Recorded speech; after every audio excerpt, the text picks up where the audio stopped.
Built by KGCI, Real Estate On Air, powered by the Mindset and Motivation Monday. Here's your morning primer. Welcome, everyone. Welcome. We still have some people coming on in, but my name is Sarah Delancig.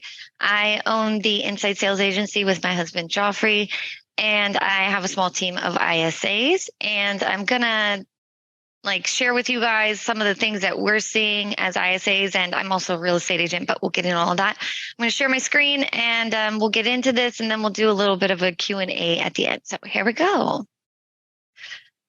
So this talk is about how to set yourself up for success in 2023. Like Jesse was just saying, this is some now business ideas, but it's also going to help you in the future. It's what we're seeing is working and what we're seeing isn't working. So first of all, in order for you guys to trust me to tell you how to do your job, you guys need a little bit background on who I am and why I'm qualified to tell you what I'm about to tell you. So my background, I've been in real estate pretty much my whole life.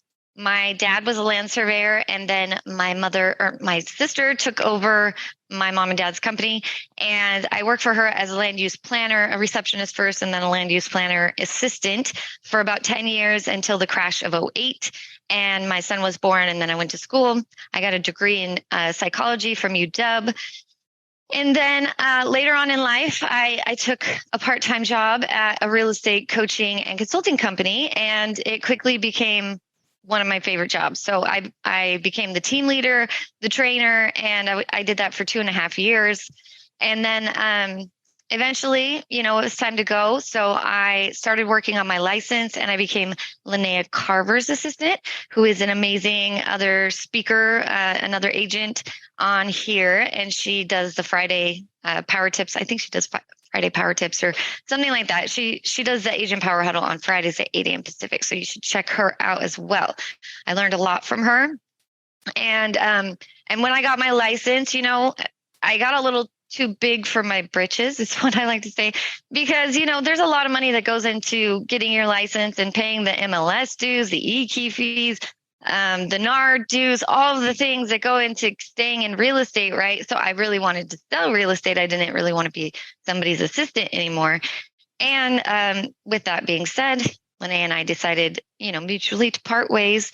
And I went and got some buyers under contract in January when the market was really crazy for buyers, and it was, a seller's market. And I found that my joy was not in that. My joy was in helping other people, sell real estate. So I talked to Linnea and I talked to my mentor and stuff like that. And they were like, you should really start an ISA company. I used to come to these agent power huddles every day when I was trying to do this on my own. I would be in here and Jesse would be dropping great knowledge, and I would be learning from the best. So you guys being here, this is what you need to be doing. And what I saw was a pattern of ISA companies not knowing real estate. And that brings me to what we're going to talk about. So what does an ISA know about real estate? Well, we see everything. We see the good, the bad, the ugly. We see all the trends. We see the patterns. We see agents at all different levels doing all different types of things. Some people are stuck in the past. Some people are trying to do too much now. Some people are trying all of the techniques of sales and the salesy stuff that's a little manipulative, in my opinion. So what we don't want to do is we don't want to come off as salesy, right? We want people to know, like, and trust us so that we're not manipulating them into getting their business, but we are actually connecting with them because we have something they need and they have something that we want to help them with, right? So you guys all got into real estate for different reasons, but a lot of us got into it to help people and to have flexibility and to, be able to help people realize their dreams and to make good money while doing it. So we don't ever want to come across as scammers. We don't want to do that. And so for good or bad, the industry got a little crazy and everything is now outsourced and automated. I think you guys can all agree with me on this. So I want to take some questions here, and you can type it in the chat. You can come off mute. You can just whatever. But how many agents here get calls from telemarketers? every hand should go up if you're a real estate agent. All right. So tell me this. What's the first thing that tells you that is a telemarketer? Lenora, let's have you come off mute. You have your hand up. Hi. It's the phone number that you use. The phone number. Yeah. Sometimes it comes up as spam likely, which, okay, side note, I'm going to give you a little trick on how to do that. That's an iPhone thing. If you guys do not want it to say spam likely, you need to text them and say, this is Lenora. And then it will pop up as maybe Lenora. Just another little thing that ISAs learn throughout the business. So, Jess, did you have an answer to that? What's the first thing that tips you off that it's a telemarketer? Their accent and that it's pre-recorded, or they're not pre-recorded. It's going to be recorded. There's that too. Yeah. So for me, okay, I'll tell you what, it's that I have to wait for it to connect. Mm-hmm. How annoying is that? Like, I'm like, hello. It's like deadline. Hello. 5 seconds later, and then all of a sudden you hear all this commotion in the background, and then you can tell. Yeah. So, I mean, that's so impersonal, right? Like it takes all of the, but this is where the business went for good or bad, right? Because it had to go there because we got so busy and there's no time and we needed to automate and we needed to outsource this, but it takes the human interaction and the element that makes us good agents out of it. So I want to talk about how to get back to that. So let me share my screen again and let's see. Nice. Did Andrew have a question? I did. Are you going to talk about how to systems to make it so you don't have, like, I don't think, does Mojo have that pause? I don't think it does. I used to use Mojo. I've used a lot of different ones. A lot of the CRMs here, that you're calling through don't have the pause, but I would test it. Like, test it. Call yourself. Try it. The one that I use doesn't have. What are you using? I use TurboDial. It's an old school one. It's actually set up as an ISA one. I don't know that I would recommend it to real estate agents, but it goes through Twilio. Like almost everything uses Twilio, Twilio. Exactly. Okay, so let's get back to this. All right, so back to basics, right? Like I said, we need to get the human interaction, the human element back into real estate, right? So where did agents get their business before the internet, before caller ID? They would go knock on doors. They would cold call, back when people actually wanted to answer the phone, which is not nowadays, right? Now somebody comes and knocks on my door. I have a camera there and I have my Alexa app go, motion detected at the front door. And then I look to see who it is. And if I want to answer it, I'll talk through the microphone, right? Like, because we've become not used to that, right? COVID put us in a weird position. So you can still do a lot of this stuff, right? You still can go to potlucks. You can go to church. You can run billboards. You can go to Billy's soccer games. These are still things that you can do, but we're kind of forced now with technology to find business online. And then how do we get people to know, like, and trust us with everything being online, with that part of it in our way? And, me being on edge already when somebody knocks on my door, and kind of annoyed too, to be honest, because my dogs will bark and it's a whole big thing. Like, most people can understand that, right? So nowadays, a lot of people run ads, Facebook ads. They use street text. They use Google. They use making it rain.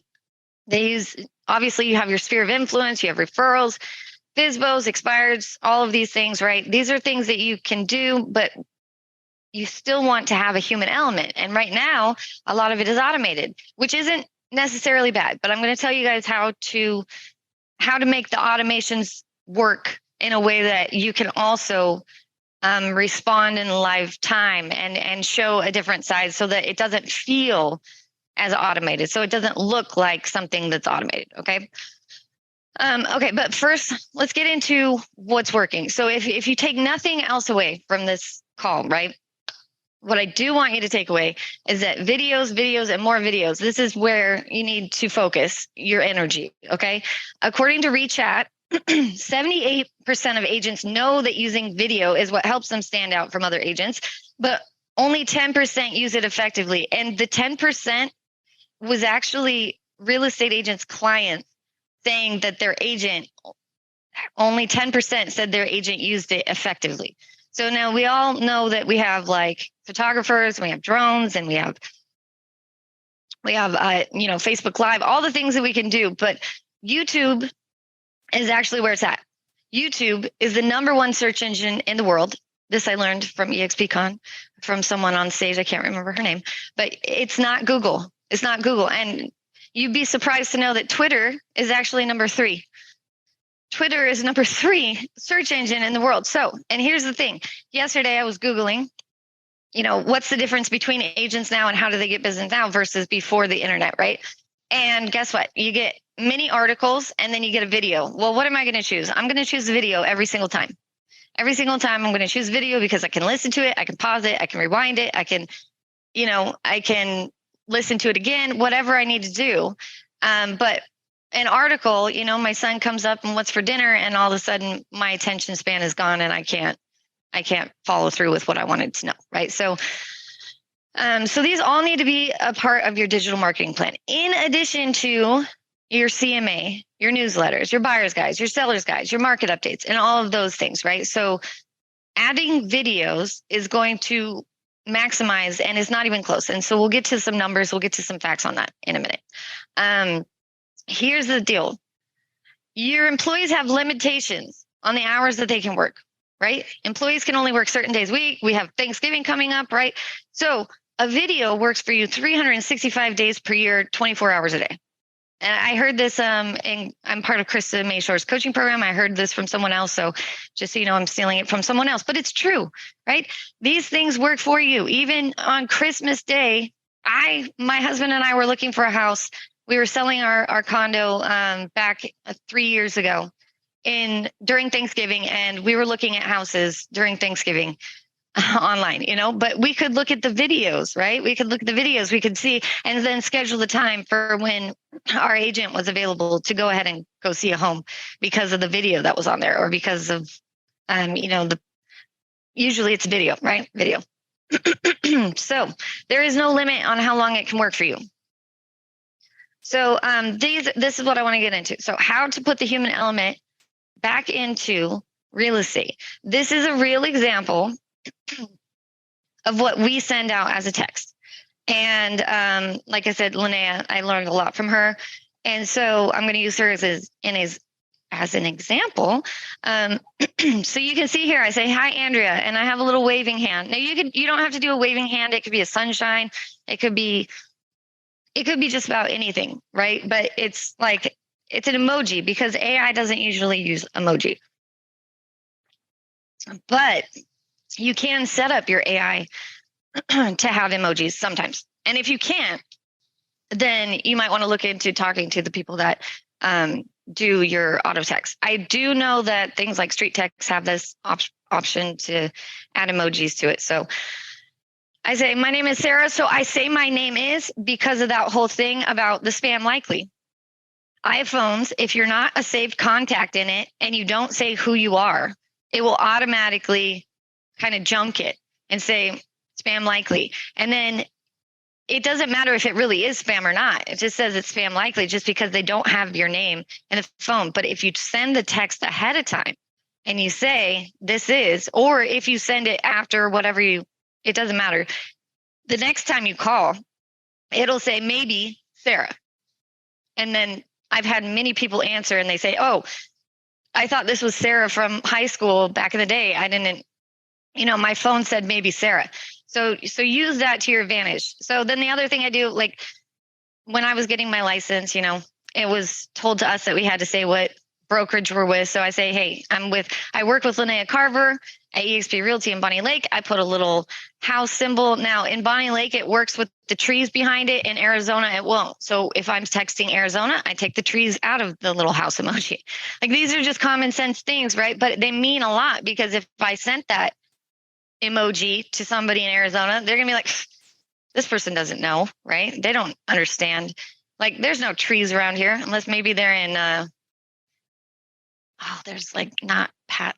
I can't remember. California. Well, yeah, California. Then you could do the palm trees. Thank you. We got all the trees. Every kind of tree you want, we got. There you go. There you go. Okay. So in this case, this is one that I actually talked to Linnea about. Now, this is the most important part. They were on her website. They were looking at a home in Bonnie Lake. I change out what city it is based on what city they're looking in. And then I change out the checkout Linnea's 5 things to know before moving to Bonnie Lake. So depending on what ad they clicked on, I send a video that relates. So let's say they clicked on a what's your home worth ad, right? Like find out how much your home is worth.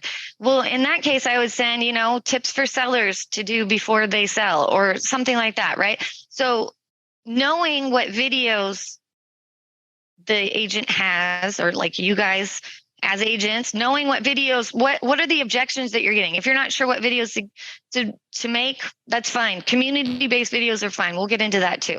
So knowing what they clicked on, when they clicked on it, that's all going to come into how you respond. So in this case, I say, what do you think of that? Because they looked at it recently. Later on in a few months, I'll say, back in August, you were looking at a 4-bedroom, 2-bath in Bonnie Lake. Are you still looking for homes like that? If so, please let me know. And then I say, check out this other video, home buyer myths or something like that, right? Is now still a good time to buy? These are the videos that I send. And it goes kind of in a progression because we get new leads, we get old leads, we get all kinds of leads, but there's a way to it, right? So think about the progression that you want the people that are clicking on these things to get, certain videos, if that makes sense. Yeah. All on track? Okay. My mouth gets so dry. All right, let's get to the next thing. So people, there's no excuse for not making videos nowadays, but you're like, I don't know what video to make, right? I don't know what video to make. Well, community-based content. This is what we see is working.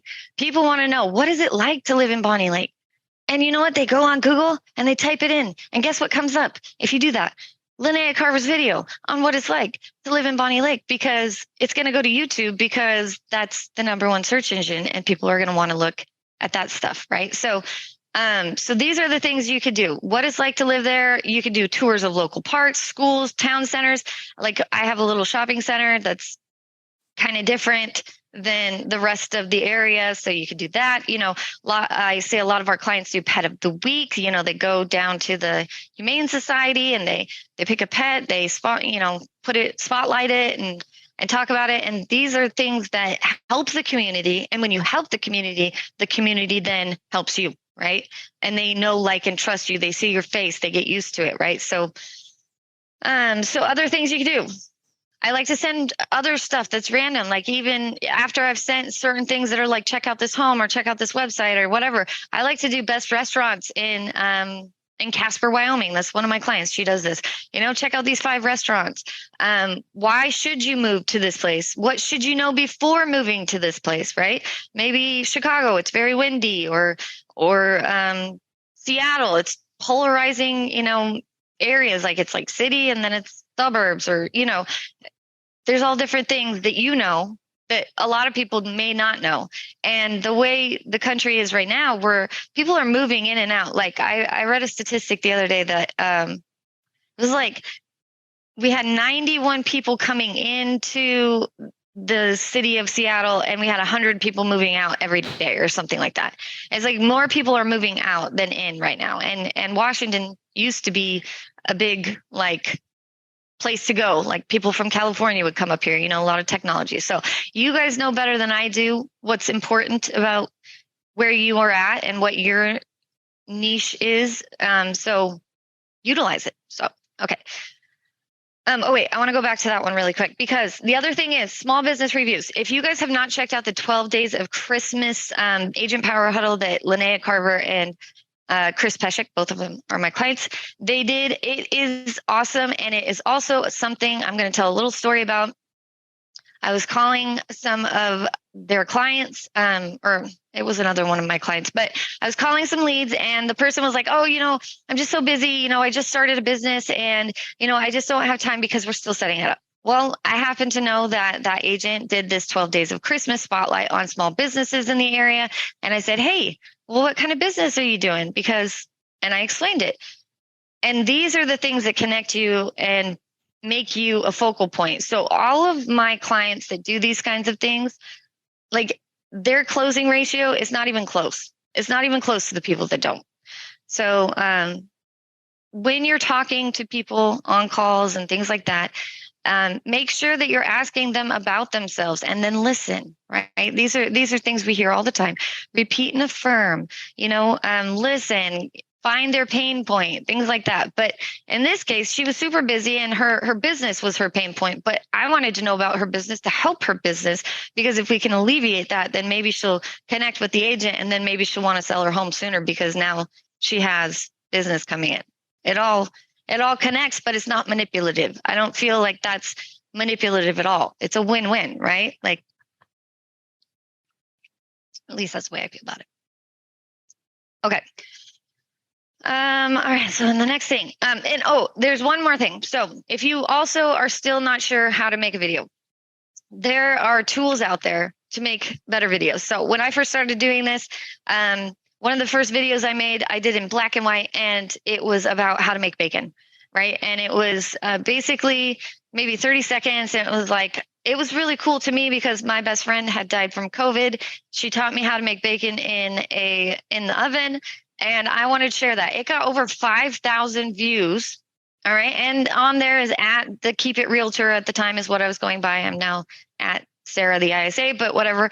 And so 5,000 views in a matter of days. Like, I don't even know if it was days, but those are the kinds of things people want to know. Like, recipes are probably the number one video that people want to look up. So if you are still like, I don't know what to do, there's so many tools out there that you can use. I just started using Facetune. Before that, I used Snapchat and Instagram for filters because I don't like to put on makeup. I'll be honest with you.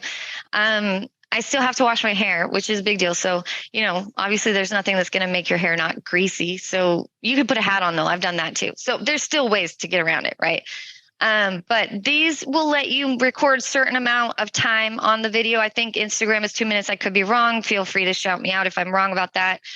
Snapchat, it only gave me a minute to record the video, and then I would be like running out of time and it would cut off, and then I'd feel like, so that's why I got Facetune.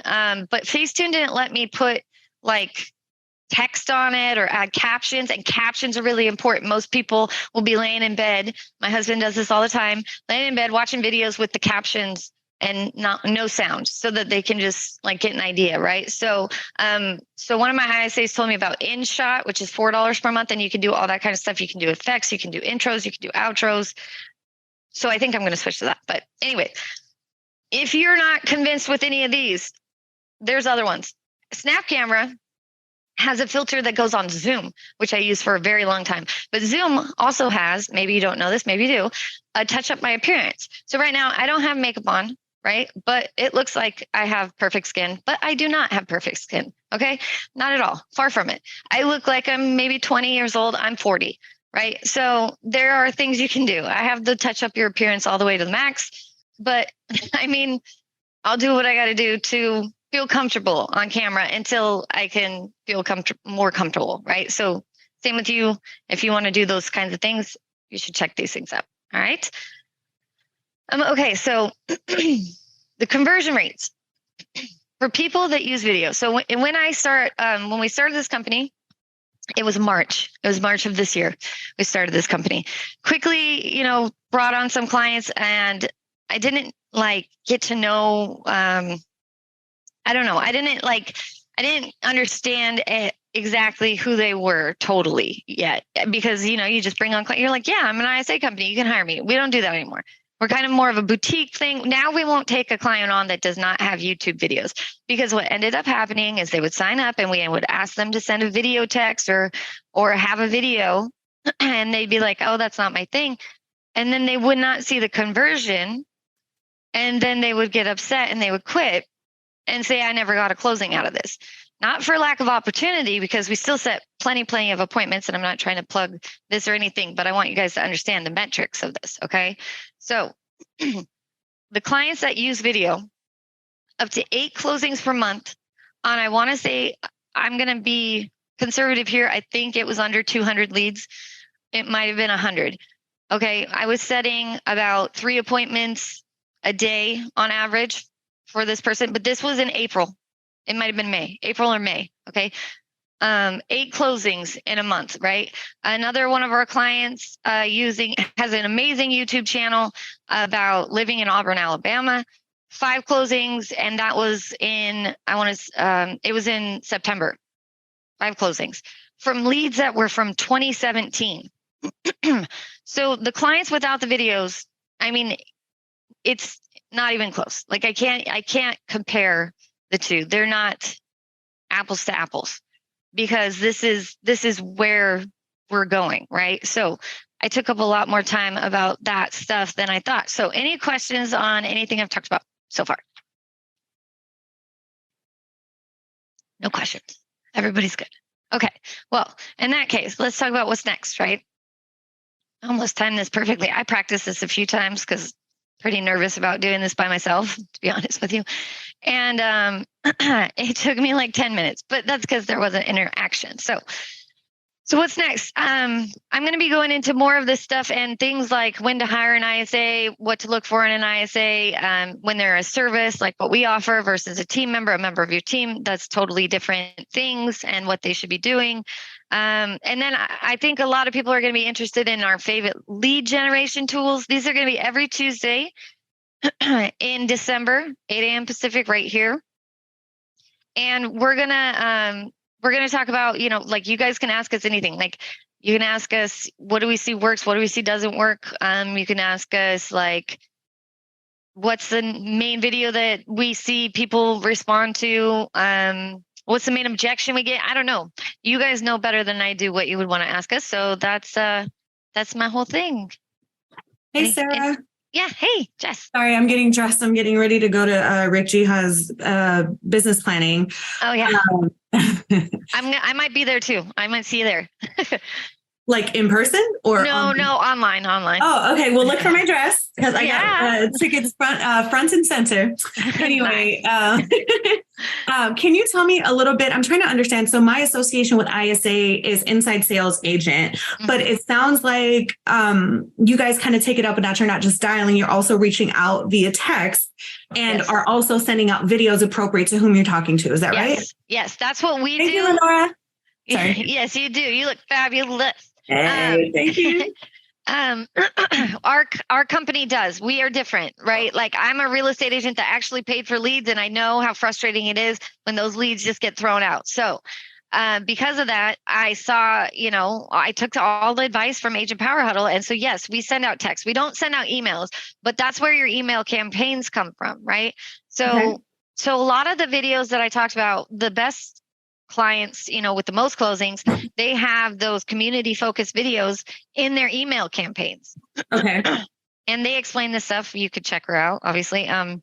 Linnea on Friday at 8 a.m.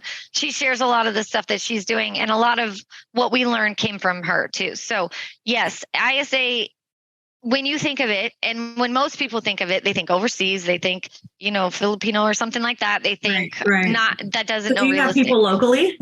Yes, I hire in the United States. Yeah, and I do have George. He's in Panama, but he used to be an agent in Maryland, and so and he has perfect English. And, and just to that's really unusual. I mean, almost every ISA service I've talked to, except for I think there's one out of Texas with college kids. Almost every single one is overseas, and they're horrible. And in our market, which is higher end, the minute we're international area, but the problem is you got the pause, and if you don't know the areas though, that's the other kind of issue of kind of running with ISAs too. So that's why I'm doing that series. And a lot of people think, well, I don't have an ISA or I don't know if I need one, or I don't want to do that again. But there are things that you can look for. We like look at all of our clients' info before we ever even take them on as a client. We make sure that they have marketing materials like buyer's guides and seller's guides, in addition to videos, so that we have something to send every time. Plus, we know what we're talking about. We make sure we know how to say things like Atascadero or, Aurora Grande, even though it's spelled Arroyo Grande, it's Aurora Grande, like those kind of things. We learn those things. So those are things that you should ask of your ISAs. And if you can't find, somebody that does that, and you probably won't, but right here, the InsideSalesAgency.com. So you can check us out. Where can we find, are we allowed to talk about pricing, or is that like another meeting?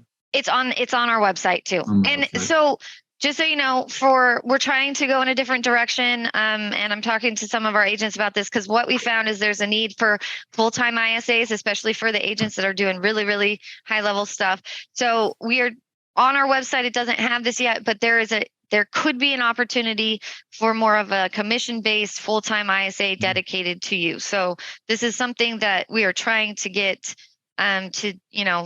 to figure out. And as we've grown in the last 9 months, our business model is adjusting, but not completely letting go of what's working either, if that makes sense.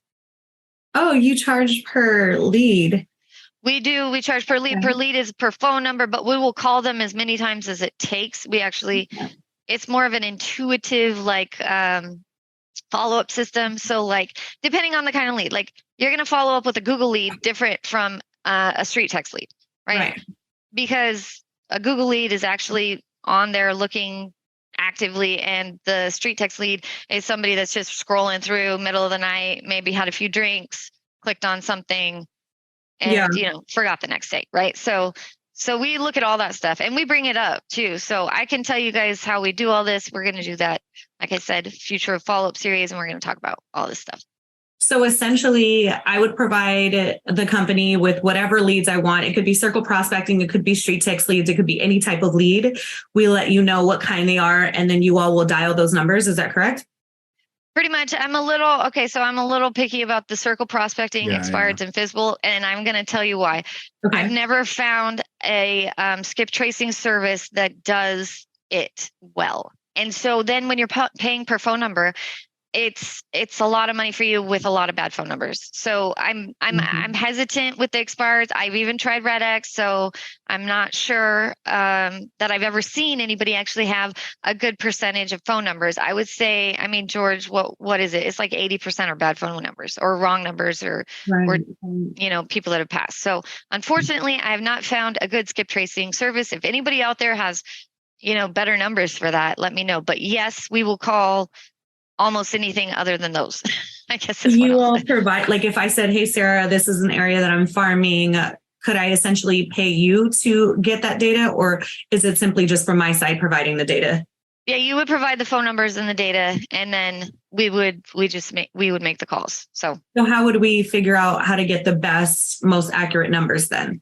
That's my problem. That's why, that's where I do. Yeah, that's what at EXPCon, I talked to the RedX people, and then we had one of our clients actually send us 2,000 RedX leads. 81 of them or 82 of them had phone numbers, and I would say that 60 plus were bad. Okay. Yeah. And then do you get charged for the ones that are bad too? So the ones that are bad? They count as part of your package that first month, and then they fall off the following month. So if we call it one time, it's a bad number, it counts for that month, but then not the following month, which I can explain all this if you guys book a call with me too. So. Yeah, I'll do that. My ISA right now is on a 3-month contract, and we're in the middle. So we'll see how things go, but I would love to explore other options and see what makes sense at the end of those 3 months with her.